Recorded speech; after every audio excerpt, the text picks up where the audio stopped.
আলহামদুলিল্লাহ লা ইলাহা ইল্লাল্লাহ। নারে তাকবীর। আজকে জলসার যোগ্যতম শ্রদ্ধেয় সভাপতি সাহেব, উপস্থিত উলামায়ে কেরাম, সামনে বসে থাকা ইসলাম দরদি, দিন দরদি ভাই ও বাবাজিরা, পর্দানাসীন মায়েরা এবং খালারা, সমস্ত তারিফ ও গুণগান সেই মহান আল্লাহ তাবারাক ওয়া তাআলার জন্য, যে মহান আল্লাহ তাবারাক ওয়া তাআলা আজকে আমাদেরকে মাদ্রাসা আইনুল উলুম দেবীনগর চিলমারির এই জালসার পেন্ডালের তলাতে বাড়ি ঘর নরম গরম বিছানাকে ত্যাগ করে এই পোয়ালের উপরে, মাটির উপরে বসে কিছু বলার ও শোনার তৌফিক দিয়েছেন। তাই আমরা সে আল্লাহর প্রশংসা করি। সকলে পড়েন আলহামদুলিল্লাহ। একটু মুখ খুলে অন্তর থেকে জোর করে পড়েন আলহামদুলিল্লাহ। তারপর আমাদের শেষ নবী হযরত মুহাম্মদুর রাসূলুল্লাহ পড়েন সাল্লাল্লাহু আলাইহি সাল্লামের পর অগণন দারুদ শরীফ শান্তির ধারা বর্ষিত হোক, আমিন। আল্লাহুম্মা সাল্লি আলাইহি আল্লাহুম্মা বারিক আলাইহি।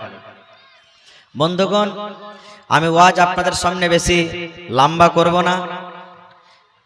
আমি আপনাদের কাছে দুটা উদ্দেশ্য নিয়ে এসেছি।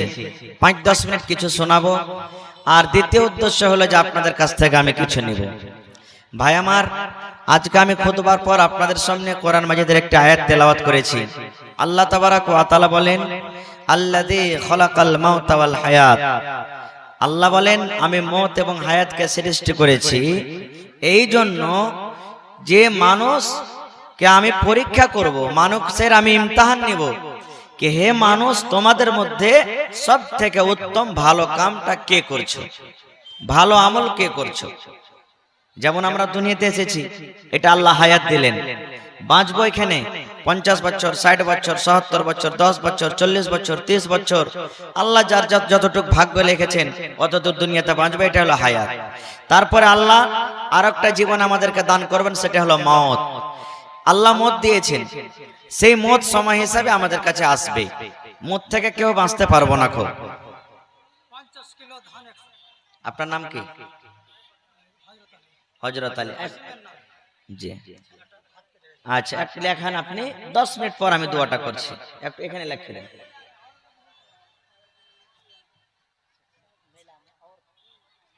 আচ্ছা, মেলাতে মা খালারা কি কারণে ঘুরছে ভাই? এরা জালসা শুনতে এসেছে, জালসাতে থাকবে। আমি মা খালারাকে বলবো যে আপনাদের দুর্নাম শুনলাম এখানে যে আপনারা মেলাতে ঘুরছেন। এ মা খালা, আপনাকে জায়গা করা হয়েছে স্পেশাল ভাবে, জায়গাতে আপনারা চলে এসেছেন আর জায়গাতে বসেন, মেলা থেকে আপনারা চলে এসেছেন। তো ভাই আমার, আমাদেরকে একদিন এই দুনিয়া থেকে যেতে হবে। এই মওতটা বলে বিশ্বাস আছে না নাই? মওত বলে বিশ্বাস আছে? জি, মওত বলে বিশ্বাস আছে। আমি আপনি কি পৃথিবীর কোনো মানুষই বাঁচতে পারবে না, একদিন মরতে হবে। আল্লাহ তাবারাক ওয়া তাআলা কোরআনে সূরা রহমানে বলছেন, কুল্লু মান আলাইহা ফান। যত পৃথিবীতে জিনিস আছে সব একদিন ফানা, ধ্বংস হয়ে যাবে। আর বাঁচবে কি? আল্লাহ তাবারাক ওয়া তাআলার জাত। আল্লাহ তাবারাক ওয়া তাআলা বাঁচবেন। আল্লাহ তাবারাক ওয়া তাআলা ছাড়া দুনিয়াতে দুনিয়াতে কেউ বাঁচতে পারবে না আল্লাহ তাবারাক ওয়া তাআলা ছাড়া। ভাই আমার, তাহলে আমরা যে নবীর উম্মত, সেই নবীটার নাম একটু বলতে পারবেন আপনারা? সামনে থেকে বলেন তো, সেই নবীর নাম কি? একটু উঁচা করে বলেন। মুহাম্মদ, একটু জোরে বলেন, মুহাম্মদ সাল্লাল্লাহু আলাইহি সাল্লাম। জি, এটা শিখতে হবে ভাই। কত জায়গাতে দেখবেন, কত ছেলেকে দেখতে যাওয়া গেছে, বলছি হারে ভাই আমরা কোন নবীর উম্মত, আমাদের শেষ নবীর নামটা কি বলো তো? বলতে পারিনি। এই জন্য মুসলমান যদি নবীর নাম না জানে, তাহলে এর থেকে হতভাগা পোড়া কপাল দুনিয়া তার কি আছে ভাই। তো খারজা হোক, আমাদের নবীর একটু মতের কথাটা আপনাদের সামনে বলবো, যে আমাদের শেষ নবীও মত থেকে বাঁচতে পারেনি, দুনিয়া থেকে চলে গেছেন। তা আমি আপনি কি? যে নবীর ব্যাপারে আল্লাহর নবীর একজন সাহাবী হযরত আবু হুরায়রা রাদিয়াল্লাহু তাআলা আনহু একজন নবীর পাঞ্জরে বসে আছেন। 14 দিনকার চাঁদ ঝলমল ঝলমল করে আকাশে জ্বলছে, পূর্ণ চাঁদ। আবু হুরায়রা একদিন নবীর দিকে দেখছেন, আর একবার চাঁদের দিকে। একবার নবীর মুখের দিকে দেখছেন, একবার চাঁদের দিকে দেখছেন। একবার নবীর মুখের দিকে দেখছেন, একবার চাঁদের দিকে দেখছেন। 2-4 বার যখন হয়েছে, সুবহানাল্লাহ, আল্লাহর রাসূল বলছেন, আবু হুরায়রা ব্যাপারটা কি? আরে একবার তুমি চাঁদের দিকে দেখো, একবার আমার দিকে দেখো, কিছু বুঝতে পারি না। তা আবু হুরায়রা বলছেন, আল্লাহ রাসূল, আমি আবু হুরায়রা বুঝতে পারি না, পার্থক্য করতে পারি না যে চাঁদটা বেশি সুন্দর কি আপনি বেশি সুন্দর। ওরে সুবহানাল্লাহ, বলছেন আমি বুঝতে পারি না যে চাঁদটা বেশি সুন্দর কি আপনি সুন্দর। এইবারে এটা নবীর খুব সত্যির কথা। এবার নবীর শরীরতে যে পাসিনা আসতো, ঘাম, আমাদের শরীরে যদি ঘাম আসে, সুবহানাল্লাহ, তো এই ঘামটা যদি আমাদের শরীরে যদি জামা কাপড় ভিজে যায়, আশেপাশেকার লোকেরাকে ভালো লাগবে না খারাপ লাগবে? জোরে বলেন, ভালো লাগবে না খারাপ লাগবে?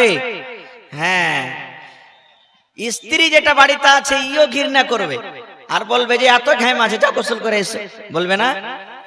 এত দুর্গন্ধ। কিন্তু নবীর ঘামের ব্যাপারে জানেন, সুবহানাল্লাহ। আল্লাহর নবী একদিন শুইতা আছেন, আল্লাহ রাসূল একদিন শুইতা আছেন চামড়ার বিছানায়। এই মতো এখন কোথায় মাখমাল সুতি এই ওই কোথায় পাবেন? 1400-1450 বছর আগের বিছানা কি চামড়ার বিছানা ছিল আল্লাহ রাসূলের, শুইতা আছেন। এবার আল্লাহ নবীর একজন ফুফু, সুবহানাল্লাহ, নবীজি ঘুমিয়ে আছেন, শুইতে আছেন, আর ঘাম যে ঝরছে, তো সুতির জিনিসে শুইছে লিবে ঘামটা, কিন্তু চামড়া জিনিসে কি শুষবে, শুকাবে? জমা জমা হয়ে গেছে ঘামটা। তা আল্লাহ রাসূলের ফুফু একটা ছোট্ট বোতলে সাথে নিয়ে এসেছে, আর বোতলটা সাথে নিয়েছে নবী সাহেবের শরীর থেকে যে ঘামগালা চামড়াতে লাগছে, ওই ঘামগালাকে তুলে তুলে শিশিতে বন্ধ করছে, পাসিনাকে তুলে তুলে শিশিতে বন্ধ করছে।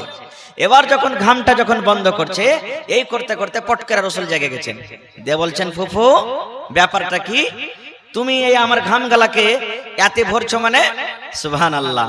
এবার নবীজির ফুফু কি বলছেন, বেটা মোহাম্মদ, এই জন্য আমি তোমার ঘামগুলাকে শেষের মধ্যে রাখি রে বেটা। জমিনের উপরে আকাশের তলাতে আল্লাহ রাব্বুল আলামিন যত প্রকারের আতর তৈরি করেছেন, আল্লাহ রাব্বুল আলামিন যত প্রকারের সেন্ট তৈরি করেছেন রে ভাতিজা, আমি তোমার ফুফু সব সেন্ট আমি লাগিয়ে রেখেছি। কিন্তু ভাতিজা মোহাম্মদ, তোমার শরীর থেকে যে ঘাম গোলা বের হয়, তোমার শরীর থেকে যে পাসিনা বের হয়, এই তোমার পাসিনা থেকে আতর, তোমার পাসিনা থেকে এই যে একটা খুব সুন্দর দুর্গন্ধ বের হয়, সুগন্ধ বের হয়, তোমার পাসিনা থেকে একটা খুব সেন্ট আতর বের হয়। দুনিয়াতে আল্লাহ রাব্বুল আলামিন মনে হয় এরকম কোন আতর তৈরি করেনি যে তোমার পাসিনা তোমার ঘাম থেকে বেশি সেন্ট করতে পারে। ভাতিজা মোহাম্মদ, আমার বাড়িতে আতরের শিশি আছে, আমার বাড়িতে আতরের বোতল আছে, তোমার এই ঘামগুলাকে আমি শিশিতে জমা করে রাখলাম এই জন্য রে, যে আমার বাড়িতে যে আতর আছে, এক ফোঁটা দুই ফোঁটা করে, এক বন্ধ দুই বন্ধ করে তোমার পাসিনা তোমার ঘামগুলাকে আমি আতরে মিলিয়ে মিলিয়ে আমার গায়ে আমি লাগাবো। শুধু তা নয় ভাতিজা মোহাম্মদ রে, যদি তোমার আগে আমি যদি মরে যাই, তোমার আগে যদি আমার মওতটা হয়ে যায়, তাহলে ভাতিজা শুনে নাও, যেদিন আমি মরে যাব, যেদিন আমার মওত হয়ে যাবে, আমার যেদিন কাফন পরিয়ে আমাকে যেদিন কবরে নিয়ে যাওয়া হবে ভাতিজা রে, সেই দিন দয়া করে তোমার এই পাসিনা ঘামগুলো আমার কাপড়ে ছিড়কে দিও। সুবহানাল্লাহ। এরকম তো লোক ছিলেন। নবীজির ব্যাপারে আজকে বলবো না, আল্লাহ বাঁচিয়ে রাখে, ইনশাআল্লাহ কোন জলসাতে বলবো। তাহলে এরকম লোকের কাছে মওত এসেছেন, লোকটা বাঁচিয়ে দুনিয়া থেকে চলে গেছে। নবীজির 8 দিন থেকে কি ঘটনা ঘটছে ওদিকে যাব না। যেদিন নবীজি মারা যাবেন তার একদিনকার ঘটনা। নবীজির বাড়িতে যে গোলাম ছিল, গোলামকে আজাদ করে দিলেন। নবীজির কাছে যা অস্ত্র সামান ছিল সবকে দান করে দিলেন। এবার নবীজির পালা, নবীজির বাড়ি মা আয়েশা রাদিয়াল্লাহু তাআলা আনহার বাড়িতে। নবীজির জানেন যে একটা স্ত্রী ছিলেন, এটা একটা স্ত্রীর বাড়ি, এটা একটা স্ত্রীর বাড়ি, এটা একটা স্ত্রীর বাড়ি, এটা একটা বিবির বাড়ি, আর পালা বানিয়ে রেখেছেন, আজকে আর বাড়তে থাকবো, আজকে আর বাড়তে থাকবো, আজকে আর বাড়তে থাকবো, আজকে আর বাড়তে থাকবো। এই করতে করতে করতে নবীজি যখন দুনিয়া থেকে বিদায় হবেন, তো শেষ বাড়ি, শেষ জায়গা নবীর কোথায় ছিলেন? মা আয়েশা রাদিয়াল্লাহু তাআলা আনহার কাছে, মা আয়েশা রাদিয়াল্লাহু তাআলা আনহার কামরাতে। সুবহানাল্লাহ। এবার মা আয়েশা বলেন, ওরে সুবহানাল্লাহ, নবী আমার যখন দুনিয়া থেকে চলে যাবেন, নবীজির শেষ টাইম, শেষ সময়, আমার নবী সোমবারের দিন বেলা 8টা 9টার সময়তে মারা যাবেন। নবীজির 8টা 9টা 10টার সময়তে মওত হয়ে যাবে। এবার মা আয়েশা বলেন, আল্লাহ, সোমবারের দিন দিনটা আসার আগে আগে, মানে রবিবারের দিন যাওয়ার পর যেটা রাত্রে ঢুকে গেল, সোমবারে যেটা রাত চললো, আমার নবী বেমারি হালাতে পড়ে আছেন, নবীর মাথাতে ব্যথা চালু হয়ে গেছে, নবীর শরীরে জ্বর চলে এসেছে, নবী আমার থরথর থরথর করে কাঁপছে। দয়ার নবী নামাজ পড়ার জন্য মসজিদে যেতে পারেন না, আমার হুজরাতে, আমার কামরাতে ঘুমিয়ে আছেন। কিন্তু মা আয়েশা বলেন, ওরে সুবহানাল্লাহ, আমার হাবিব, আমার নবী আমার পালাতে আছে, আমার বাড়িতে আছে, আমার নবী এত গরিব মানুষ, সেই রাত্রে নবীকে একটু আলো করব, মুখটা দেখবো বলে, একটা চেরাকটা জ্বালাবো বলে সেই রাত্রে নবীর বাড়িতে আল্লাহ, আমার নবী হয়তো সেই রাতটা আখরি রাত ছিল, নবীর সেই রাতটা আখরি রাত ছিল। দয়ার নবী দুনিয়া থেকে চলে যাবেন, নবীর মুখটা অন্ধকার রাত্রে, আমি নবীকে নিয়ে বসে আছি, আমার নবীর চেহারাখানা আমি দেখতে পাই না। মা আয়েশা বলেন, ইয়া রাসূলুল্লাহ, আপনি ঘরে একটু অপেক্ষা করেন, আমার রুমটাতে একটু অপেক্ষা করেন। মা আয়েশা বলেন, আমি পড়োশিতে চলে গেলাম, আমার প্রতিবেশীতে আমি চলে গেলাম, আর যাওয়ার পর ঘরে জ্বালাবার জন্য একটু আমি কেরোসিন তেল আমি ধার করে নিয়ে আসলাম, কেরোসিন তেল ধার করে নিয়েছি, আমি দয়ার নবীর জন্য ঘরটাকে আলো করে দিলাম। এই করে করে সুবহানাল্লাহ, ফজরের আযান হয়ে গেল, মুয়াজ্জিন সাহেব আসসালাতু খায়রুম মিনান নাওম বলে দিয়েছে, আমার নবী মসজিদে যাইতে পারেন না। এবার নামাজের জামাতের টাইম হয়ে গেল, জামাতের সময় হয়ে গেল। দয়ার নবী নিজের শ্বশুর আবু বকরকে বলছেন, আবু বকর, আমি আর মসজিদে যেতে পারবো না বাবারি, মসজিদে যাওয়ার আমার শক্তি নাই, তুমি দয়া করে আমার জায়গাতে দাঁড় হয়ে তুমি ফজরের জামাতটা তুমি পড়ে নাও, ফজরের নামাজ পড়ে নাও। বাবা যাও আবু বকর, আমি নবী তোমাকে আদেশ করলাম, যাও তুমি নামাজ পড়ে নাও। আবু বকর কিন্তু নামাজ পড়াইতে যান না, মুসাল্লাতে যেমনই দাঁড় হয়ে গেলেন, নবীর জায়গাতে যেমনই দাঁড় হয়ে গেলেন, আবু বকরের চোখ দিয়ে ঝরঝর করে পানি ঝরতে লাগলো, এমন জোরে করে পানি ঝরতে লাগলো, চোখের পানিতে সমস্ত দাড়িগুলো ভিজে গেল। আবু বকর কেন কাঁদলেন? এই জন্য কাঁদছেন, আল্লাহ রে, আমার নবী এই জায়গাতে দাঁড় হয়ে সারা জীবন আমাদেরকে নামাজ পড়ালেন, আর আমি আবু বকর নবীজির জায়গাতে আমি কেমন হয়ে দাঁড় হয়ে আমি নামাজ পড়াবো? আমি আবু বকর সহ্য করতে পারবো না, সহ্য করতে পারবো না। আমার নবী রুমের মধ্যে নামাজ পড়বেন, আমার নবী ঘরে বসে থাকবেন, আর আল্লাহ আমি নবীর সামনে কেমন করে নবীর জায়গাতে দাঁড় হয়ে নামাজ পড়বো? এবার শেষ কথা, আবু বকর নামাজ পড়াইতে লাগলেন। দয়ার নবী মা আয়েশাকে বলছেন, আয়েশা, এই মসজিদের আমি আমার সাথী রেখে বন্ধুরাকে দেখবো কিভাবে তারা জামাতে নামাজ পড়েছে, আমার জন্য একটু জানলাটা খুলে দাও, আমার জন্য তুমি একটু পর্দা খাঁটা হটিয়ে দাও। যেমনই পর্দা হটিয়ে দেওয়া, দয়ার নবী দেখছেন মসজিদে নববীতে আমার সাহাবীরা নামাজ পড়েছেন। এবার নামাজ পড়তে দেখে দয়ার নবীর চোখ দিয়ে ঝরঝর ঝরঝর করে পানি ঝরতে শুরু হয়ে গেছে। আমার নবী কাঁদতে লাগলেন। মা আয়েশা বলছেন, ইয়া রাসূলুল্লাহ, আল্লাহ রাসূল গো, আপনি কেন কাঁদছেন? এইটা বুঝতে পারি না, আপনার সাহাবীরা তো জামাতের সাথে মসজিদ ভর্তি নামাজ পড়ছে, আপনি খুশি না হয়ে আপনি কাঁদছেন, ব্যাপারটাকে বুঝতে পারলাম না। আল্লাহ রাসূল বলছেন, আয়েশা রে, আজকে আমার চোখ দিয়ে যেটা পানি ঝরে রে আয়েশা, আজকে আমি যে কান্দি আমার চোখ দিয়ে যেটা জল ঝরে রে আয়েশা, এটা কোনো দুঃখের কান্দন নয়, দুঃখের কান্দন নয়, এটা খুশির কান্দন, এটা খুশির কান্দন। কিয়ামতের দিন আল্লাহ যখন আমাকে জিজ্ঞাসা করবে, আয়েশা, এ মুহাম্মদ, তোমার উম্মতকে তুমি কোন অবস্থাতে ছেড়ে এসেছো? তখন আমি আল্লাহ রাব্বুল আলামিনের দরবারে জবাব দেব, মাবুদ, আমি আমার উম্মতকে নামাজের হালাত আমি ছেড়ে এসেছি, নামাজের হালাত আমি ছেড়ে এসেছি, এই জন্য আমি কাঁদছি। শেষ কথা, লম্বা ঘটনা আছে ভাই, সব কথা বলা যাবে না। বেলা মোটামুটি 7টা 8টা হয়ে গেল, নবীজির আঞ্জর পাঞ্জরে সব টিভি গোল হয়ে বসে আছেন। এবার সাহাবায়ে কেরাম, যেমন আপনারা জালসা শুনছেন, নবীজি বেমারি হালাতে পাসিনা ছুটছে, গামলা রাখা আছে পানির, রসুল হাত গামলাতে ডুবাইছেন আর পাশে নামছেন, গামলাতে ডুবাইছেন আর বসছেন আর মনে মনে পড়ছেন লা ইলাহা ইল্লাল্লাহ, লা ইলাহা ইল্লাল্লাহ, মনে মনে এই দোয়াটা পড়ছেন।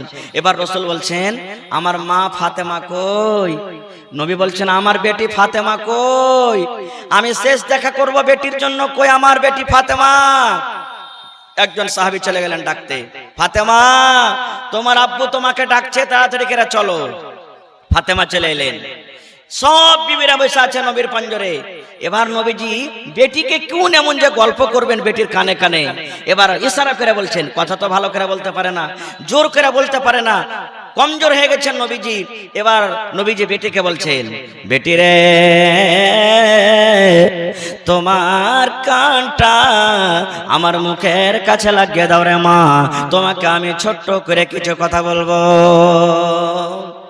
বেটি তোমার কানটা আমার মুখের কাছে লাগাও তো, তোমাকে কিছু কথা বলবো। ওরে সুবহানাল্লাহ, নবীজি আস্তে আস্তে করে ফাতেমাকে কোন এমন কথা বললেন। নবীর কথা শুনে, আব্বার কথা শুনে ফাতেমার চোখ দিয়ে ঝরঝর ঝরঝর করে পানি ঝরতে শুরু হয়ে গেল। ফাতেমা কাঁদতে লাগলেন, ফাতেমা হাওমা হাওমা করে চিৎকার করে কাঁদতে লাগলেন। ফাতেমার চোখ দিয়ে পানি ঝরতে শুরু হয়ে গেল। দয়ার রাসূল বলছেন, আল্লাহ আমার কথা শুনে আমার মা ফাতেমা কাঁদতে লেগেছে, তার চোখ দিয়ে পানি ঝরতে শুরু হয়েছে। এবার দয়ার নবী আবার বলছেন, ও মা ফাতেমা তুমি কেঁদো না মা, তুমি কেঁদো না, তুমি কেঁদো না মা, তোমার চোখে আমি জল দেখতে পারবো না, মা তোমার কানটাকে আর একবার আমার মুখের কাছে লাগাইয়া দাও। এবারে দ্বিতীয়বার নবীজির কানে কানে, এবার মা ফাতেমার কানে নবীজি কোন এমন কথা বললেন, এইবারে ওই কান্না মানুষ এবারে কিন্তু হাসতে শুরু করে দিলেন। প্রথমবার নবীজি কি বললেন? কাঁদতে লাগলেন। দ্বিতীয়বার কানে কানে কি বললেন? হাসতে লাগলেন। শেষ কথা, নবীজি দুনিয়া থেকে চলে যাওয়ার পর কিছুদিন পর আল্লাহ নবীর স্ত্রী আয়েশা রাদিয়াল্লাহু তাআলা আনহা ফাতেমাকে বলছেন, বেটি একটা কথা বলবো। বলছে কি মা?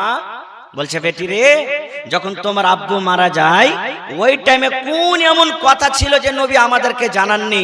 তুমি ওর বেটি, আদরের মেয়ে, তোমার কানে কানে আসতে করে নবী বলেছেন। প্রথমবার বললেন মা তুমি কাঁদেছো, আর দ্বিতীয়বার যখন নবী বলেছেন তুমি হেসেছো। মা কি কথাটা একটু শুনেবে না?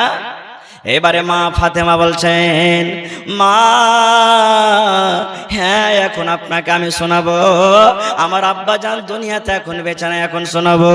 বলছে মা গো আমার আব্বা জান যখন আমার কানে কানে বললেন আমি কাঁদতে লাগলাম।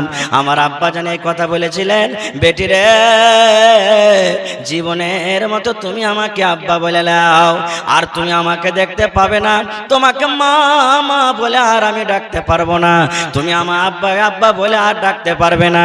এই যে আমার বেমারি চলছে, এই আজকে আমার শেষ টাইম, আজকে আমার শেষ সময়, আমি দুনিয়া থেকে চলে যাব বেটি রে, আর তোমার সাথে দুনিয়াতে দেখা হবে না। যখন এই কথাটা বললাম আমি আব্বার মরণের কথা শুনে আমি থামতে পারলাম না গো মা, আমার মনে হয় বুকটা ভেঙে গেল, মাঞ্জাটা মনে হয় আমার ভেঙে গেল, আমার ভিতরটা কেমন কেমন করতে লাগলো।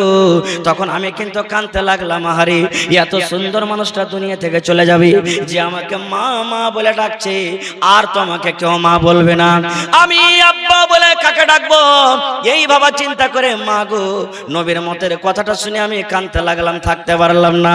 এবার দ্বিতীয়বার যখন আমাকে নবী বললেন আমি হাসতে লাগলাম। আমার নবী আমার আব্বা জান কানে কানে এই কথা বলেছিলেন, ও মা ফাতেমা বেটি রে তুমি কেঁদো না বেটি, তুমি কেঁদো না, কেঁদো না, কেঁদো না বেটি রে, আমার মৃত্যুর পর আমার বংশের মধ্যে, আমার খানদানের মধ্যে সর্বপ্রথম যেটা কবরে দেখা হবে বেটি রে, সেটা হবে মা ফাতেমা তুমি। আমার মৃত্যুর পর আমার বংশের মধ্যে, খানদানের মধ্যে সব থেকে তোমার সাথে আগে দেখা হবে। যখন আমি এই কথাটা শুনলাম তখন কিন্তু আমি হাসতে লাগলাম। তারপরে নবী আরো একটা কথা আমাকে বললেন, বেটি রে দুনিয়াতে যত মহিলারা জান্নাতে যাবে, দুনিয়াতে যত বেটি ছেলে জান্নাতে যাবে, দুনিয়াতে যত নারীরা জান্নাতে যাবে, ওই সমস্ত নারীদের নেত্রী, সমস্ত নারীদের সরদারনি আল্লাহ রাব্বুল আলামিন ফাতেমা তোমাকে আল্লাহ জান্নাতের ভিতরে করবেন। কিয়ামতের দিন বেটি রে, যত মহিলারা জান্নাতের ভিতরে যাবে সমস্ত জান্নাতি মহিলাদের সর্দারনি তুমি হবে, সমস্ত জান্নাতি মহিলাদের মালিক তুমি হবে। আব্বা গো এই কথাটা শুনে মা গো আমি কার এটা আপনারই এখানে বসেন না, এত হড়বড় কেন করছেন? হ্যাঁ মামলা খারাপ হবে না তো 100-500 টাকা দিয়ে হবে না? হবে না? 5000 পুরান 5000। হায় আল্লাহ, ভুট্টা এখানে মেলায় সম আছে, ভুট্টা তো দিবেন, এখানে 5000 করেন, 5000 করেন। এখানে এলাকার মধ্যে একটা নামে মানুষ সবাই চিনছে না। আর মাদ্রাসার মধ্যে সব থেকে বড় কুরবানি জান জীবন সব সময়তে যারা যারা দিচ্ছেন তার মধ্যে একটা। হায় আল্লাহ, 1000 লয় 2000 পুরান কমসে কম। হায় আল্লাহ, এক কাম করেন আপনি সাহেব, মুস্তাক আলী নানা 5000 টাকা লিখে দেন আর 1 কুইন্টাল মকই, ঠিক আছে নাকি? হ্যাঁ তাহলে 2000 টাকা নগদ করে দেন। তাহলে 2000 নগদ করেন না তো 5000 টাকা বসিয়ে দেবো এখানে, 1500 ভরে দিয়ে দেবেন ইনশাআল্লাহ। আচ্ছা ঠিক আছে, তো 1 কুইন্টাল ভুট্টা আর 2000 টাকা লেখেন। তো শেষ কথা যে আল্লাহ রাসূল সাল্লাল্লাহু আলাইহি সাল্লাম দুনিয়াতে বাঁচতে পারেনি, উনিও চলে গেছেন দুনিয়া থেকে। ভাই আমার, আমরাও দুনিয়াতে এসেছি, দুনিয়া থেকে আমাদেরকে একদিন যেতে হবে। এই মত থেকে কেউ বাঁচতে পারবো না। আমরা মত একটা এমন জিনিস যার শরবত আমাদের সকলকে পান করতে হবে। এবার আল্লাহ তাবারাক ওয়া তাআলা কোরআনের অন্য জায়গাতে বলছেন, হে দুনিয়ার মানুষ, মত আসার আগে আগে মতের তৈয়ারি করে যাও। মত আসার আগে আগে মতের তুমি তৈয়ারি করে যাও। বলবেন কেমন মতের তৈয়ারি করব? মত আসার আগে আগে মতের তৈয়ারি কেমন করে করব? মত আসার আগে আগে মতের তৈয়ারি করার মানে হলো যে মত আসার আগে আগে জীবনে এমনই কিছু আমাদেরকে আমল করে যেতে হবে, নেক আমল করে যেতে হবে, ভালো কাজ করে যেতে হবে, যে আমাদের মৃত্যুর পর যেন আমাদেরকে ভিতরে গাম না আসে, আমরা যেন চিন্তা ভাবনা করি, আমরা যেন আফসোস না করি কিয়ামতের দিন যে আল্লাহ তুমি যদি আর একটু সময় দিতে আল্লাহ, তাহলে হয়তো আমি তওবা ইস্তেগফার করতাম। ভাই আমার, যখন একবার মানুষের মত হয়ে যাবে, মরার পর কিয়ামতের দিন যদি আল্লাহকে বলেন, আল্লাহ একবার তুমি চান্স দাও রব্বুল আলামিন, আমি দুনিয়াতে যা কিছু আছে আমার সব কিছুকে বিক্রি করে তোমার রাহে খরচ করে দান ধ্যান করে চলে আসবো, আল্লাহ তাবারাক ওয়া তাআলা 1 মিনিটকে 1 সেকেন্ডের জন্য সময় দিবেন না, 1 সেকেন্ডের জন্য সময় দিবে না ভাই আমার। তাহলে মত আসার আগে আগে মতের তৈয়ারি করে যেতে হবে। আল্লাহর নবীর সাহাবী হযরত আবু হুরায়রা রাদিয়াল্লাহু তাআলা আনহু, বড় সাহাবী, যখন মারা গেছেন মৃত্যুর টাইমে মতের সময়তে কাঁদছেন।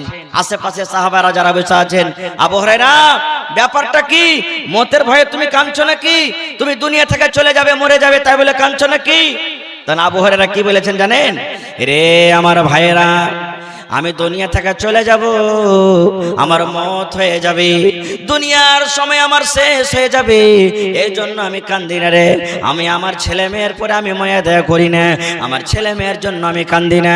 আমি দুনিয়া থেকে চলে যাব, আল্লাহ রাব্বুল আলামিন আমার হায়াত হয়তো শেষ করে দিয়েছেন, আর দুনিয়াতে আমি বাঁচবো না, এই জন্য আমি কান্দি না, এই জন্য আমি কান্দি। আমার নেকি হলো অল্প, আমার নেকি হলো কম, আর এখন আমাকে কবর থেকে নিয়ে কিয়ামত পর্যন্ত লম্বা আমাকে একটা সফর করতে হবে। তাই আমি কাঁদছি, আল্লাহ এত অল্প নেকি নিয়ে এত লম্বা সফর আমি কেমন করে করব?